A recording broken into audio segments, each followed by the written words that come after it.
पार्टियां आपस में भी लड़ती हैं, जिसमें कांग्रेस, जेडीयू, ममता बनर्जी, शरद पवार की पार्टी, उद्धव ठाकरे की पार्टी, हेमंत सोरेन की जेएमएम, स्टालिन, अखिलेश यादव की समाजवादी पार्टी, अरविंद केजरीवाल की पार्टी, तमाम पार्टियां शामिल हैं। और यह मुकाबला आपको 2024 में देखने को मिलेगा। तराजू के एक तरफ प्रधानमंत्री मोदी हैं तो तराजू के दूसरी तरफ बाकी 26 पार्टियां हैं। बेंगलुरु में विपक्ष की मीटिंग हुई तो उसके बाद दिल्ली में एनडीए की मीटिंग हुई। अशोका होटल मीटिंग में खुद प्रधानमंत्री मोदी आए तो नेताओं का हुजूम उमड़ पड़ा। सब मोदी के करीब खड़ा होना चाहते थे, लेकिन इस तस्वीर के सबसे स्पेशल फ्रेम को देखिए। मोदी के इर्द गिर्द नेता तो कई थे, उनमें एकनाथ शिंदे और अजीत पवार जैसे बगावत कर एनडीए में शामिल हुए नए साथी भी थे। लेकिन पीएम मोदी जब चिराग के पास पहुंचे तो वो वाली तस्वीर लेकर आई जब प्रधानमंत्री पहुंचे थे मीटिंग में। प्रधानमंत्री जब मीटिंग में पहुंचे तो सबसे पहले फूलों का माला पहनाकर उनका स्वागत किया गया। और अब देखिए, चिराग पासवान के पास पहुंचे तो चिराग ने पैर छूकर प्रधानमंत्री को प्रणाम किया। इसके बाद पीएम ने चिराग को एक बच्चे की तरह आशीर्वाद दिया और दुलार किया। फिर चिराग अकेले नेता थे जिन्हें पीएम ने गले लगाया। एक बार फिर से इस तस्वीर को देखिए। जब प्रधानमंत्री नरेंद्र मोदी मीटिंग में आए, चिराग के पास पहुंचे तो चिराग ने पैर छूकर प्रधानमंत्री का आशीर्वाद लिए। इसके बाद पीएम ने चिराग को एक बच्चे की तरह आशीर्वाद दिया, दुलार किया। फिर चिराग अकेले नेता थे जिन्हें पीएम ने गले से लगाया और शाबाशी भी दी।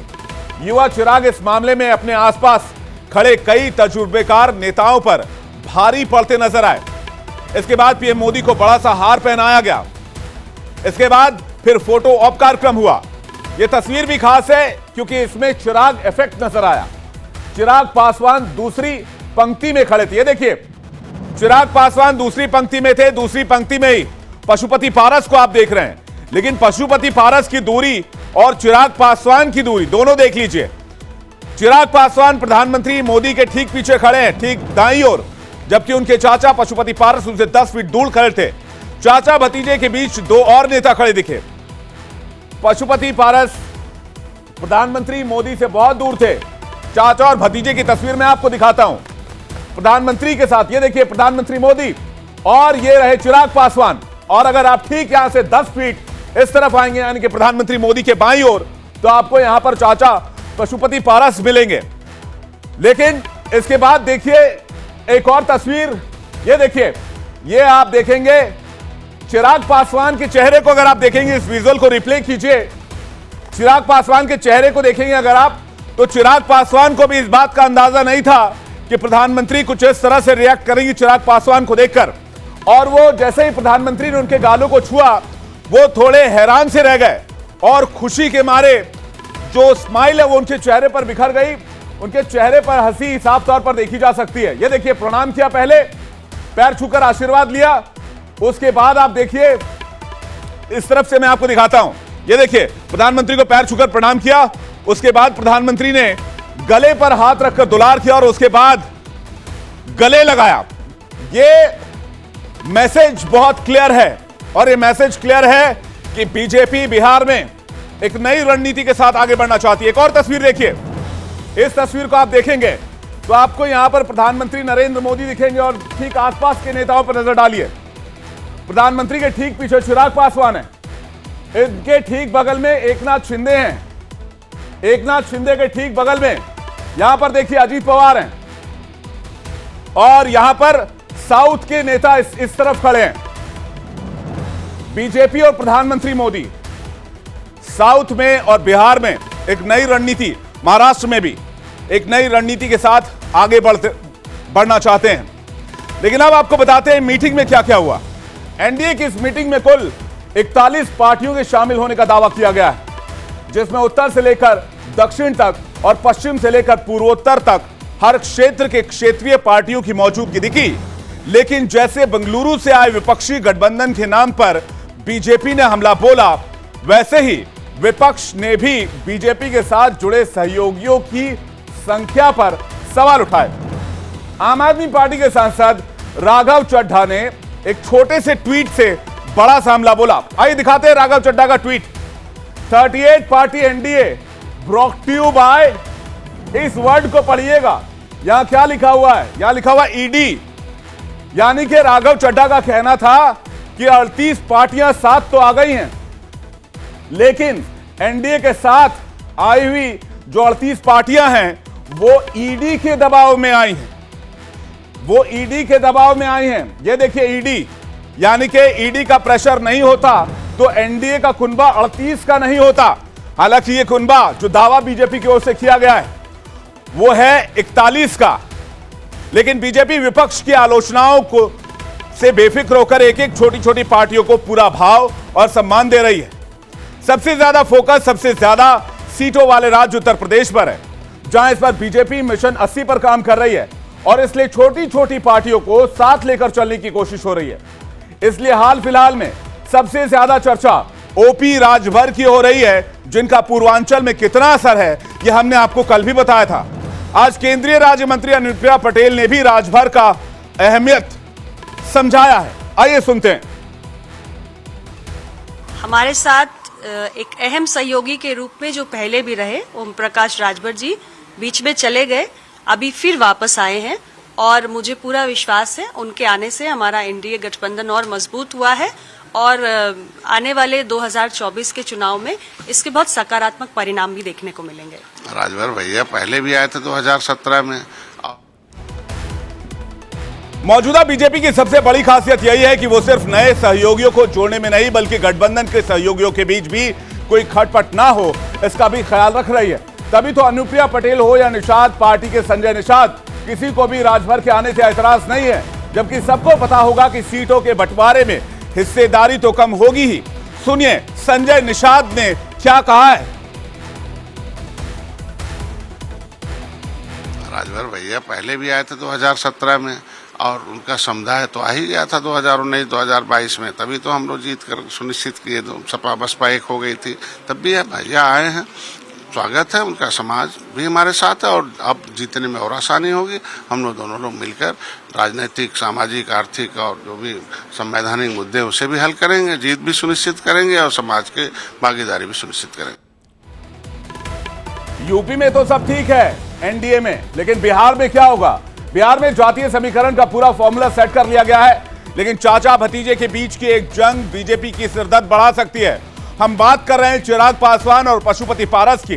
दोनों के बीच हाजीपुर सीट को लेकर जंग छिड़ी हुई है, जबकि चिराग पासवान भी कह चुके हैं कि वो लड़ेंगे तो हाजीपुर सीट से ही लड़ेंगे।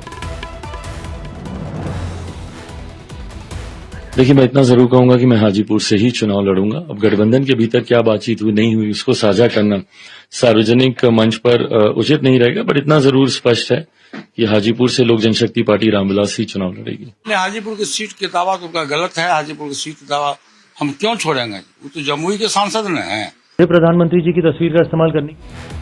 अब जरा समझिए आखिर क्यों चाचा भतीजे आमने सामने। दरअसल दोनों खेमों को मिलाकर लोक जनशक्ति पार्टी के बिहार में कुल 6 सांसद हैं, उनमें 3 तो घर के ही थे, पशुपति पारस, उनके बेटे प्रिंस राज और खुद चिराग पासवान। 2020 के विधानसभा चुनाव तक तो सब कुछ ठीक था, लेकिन एनडीए में सीट कम मिलने की वजह से चिराग ने गठबंधन तोड़ दिया और अकेले चुनाव लड़े। लेकिन गौर करने वाली बात यह है कि चिराग ने इसके लिए बीजेपी को नहीं बल्कि नीतीश कुमार को जिम्मेदार ठहराया और तभी से नीतीश पर हमलावर भी रहे, जबकि खुद को मोदी का हनुमान बताते रहे। प्रधानमंत्री जी की तस्वीर का इस्तेमाल करने की जरूरत ही नहीं है। मैं उनका हनुमान हूं, मेरे दिल में उनकी तस्वीर बसती है। किसी दिन होगा तो छाती चीर के भी दिखा दूंगा कि मेरे दिल में मेरा प्रधान। लेकिन हनुमान होते हुए भी चिराग केंद्र में सरकार से बाहर थे, जहां रामविलास पासवान के निधन के बाद मंत्री की कुर्सी खाली थी, जिस पर पशुपति पारस ने उनके चाचा ने नजरें गड़ा दी। अब पार्टी के 2 हिस्सों में बंटने की खबर सामने आई। पार्टी 2 हिस्सों में बंट गई। पशुपति पारस ने एनडीए से हाथ मिला लिया और बीजेपी ने मंत्रिमंडल में रामविलास पासवान वाली मंत्री की कुर्सी पशुपति पारस को दे दी, क्योंकि पशुपति के साथ चिराग को छोड़कर पार्टी के बाकी सभी 5 सांसद जा खड़े हुए। लेकिन अब वक्त का पहिया घूमता नजर आ रहा है और 2020 के बाद सामने 2024 का चुनाव है। एक बार फिर चिराग पासवान की एनडीए में एंट्री हो गई है। क्यों, ये भी समझाएंगे, लेकिन पहले देखिए कैसे जमुई से सांसद चिराग ने हाजीपुर की सीट पर दावा ठोका है। देखिए, मैं इतना जरूर कहूंगा कि मैं हाजीपुर से ही चुनाव लड़ूंगा। अब गठबंधन के भीतर क्या बातचीत हुई नहीं हुई उसको साझा करना सार्वजनिक मंच पर उचित नहीं रहेगा, बट इतना जरूर स्पष्ट है कि हाजीपुर से लोक जनशक्ति पार्टी रामविलास ही चुनाव लड़ेगी। सवाल है कि केंद्र में पिता की मंत्री वाली कुर्सी खोने के बाद चिराग पिता वाली सीट हासिल करने के जिद पर क्यों अड़े? लेकिन उधर चाचा पशुपति पारस के तेवर भी ढीले नहीं पड़ रहे, वो भी हाजीपुर सीट से ही चुनाव लड़ने पर अड़े हुए हैं। चिराग पासवान की भी एंट्री हो गई है एनडीए में, आज वो भी बैठक में शामिल होंगे। चचा भतीजे हैं आप लोग, तो ऐसे में किस तरह से देखते हैं चिराग पासवान को? और लगातार वो दावा कर रहे हैं हाजीपुर से। हमारी लड़ाई चिराग पासवान से कोई व्यक्तिगत लड़ाई नहीं थी। मैंने भी यही कहा था 2020 में कि हम लोग एनडीए के पार्टनर हैं, एनडीए के हैं, एनडीए से चुनाव लड़ो। चूंकि उसमें वो पार्टी के राष्ट्रीय अध्यक्ष भी थे, पार्लियामेंट्री बोर्ड के चेयरमैन भी थे, संसदीय दल के नेता भी थे। उन्होंने हम लोगों की बात को नहीं सुना और अकेले चुनाव लड़ने का विधानसभा में फैसला लिया, और जिसका नतीजा आप देखते हैं कि क्या हुआ। अब जहां तक एनडीए में शामिल होने की बात है तो भाजपा के बड़े लीडर सब उनको सहमति दिया है। मैं उसका विरोध नहीं करता हूं, वो भी रहेंगे, मैं भी रहूंगा, उसमें कोई फर्क नहीं पड़ता। सर, लेकिन दावा तो हाजीपुर सीट से भी करना नहीं, हाजीपुर की सीट के दावा तो उनका गलत है। हाजीपुर की सीट दावा हम क्यों छोड़ेंगे? वो तो जमुई के सांसद न हैं।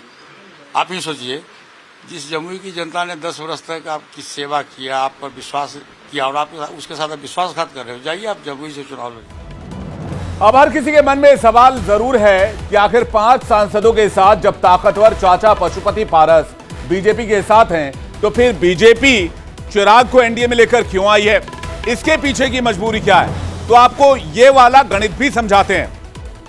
2020 विधानसभा चुनाव के बाद बिहार के राजनीतिक हालात में एक बदलाव यह हुआ कि तब नीतीश कुमार बीजेपी के साथ थे, बीजेपी के साथ, और आज मोदी के खिलाफ खड़े हैं नीतीश कुमार और लालू के साथ खड़े हैं। चिराग पासवान ने एक काम कमाल का किया कि वो भले एनडीए से अलग हो गए हो, पार्टी टूट गई, दिल्ली में घर छिन गया, लेकिन नीतीश के खिलाफ सबसे ज्यादा हमलावर रहे। इसके अलावा चिराग पासवान के पास पशुपति पारस के मुकाबले में युवाओं की फैन फॉलोइंग ज्यादा है। पासवान वोट बैंक के युवा लोग चिराग को बिहार का सीएम बनना देखना चाहते हैं, और बिहार में अगर फ्यूचर देखे बीजेपी तो वो चिराग पासवान में रणनीतिक तौर पर ज्यादा नजर आता है। अब आंकड़ों के जरिए भी समझिए कि चिराग जरूरी क्यों है। 2020 विधानसभा चुनाव में ज्वाइंट एलजेपी को 5.66% वोट मिले थे, लेकिन जिन 6 सीटों पर पार्टी के उम्मीदवार खड़े थे वहां एलजेपी को 10.26% वोट मिले थे। यह कितना बड़ा है इसका अंदाजा लगाइए, क्योंकि उसी 2020 विधानसभा चुनाव में बीजेपी के उम्मीदवारों को कुल 19.46% वोट मिले थे, जिसमें नीतीश के जेडीयू का वोट भी शामिल था। नीतीश कुमार के उम्मीदवारों को कुल 15.39% वोट मिले थे, जिसमें बीजेपी का वोट भी शामिल था। अब इस हिसाब से आप चिराग के कद का अंदाजा लगा सकते हैं। मतलब कम से कम जिन सीटों पर एलजेपी ने चुनाव लड़ा वहां यूनाइटेड एलजेपी का वोट नीतीश कुमार के वोट से करीब 5% कम था। तो अब आप समझ गए होंगे कि चाचा और भतीजे का साथ रहना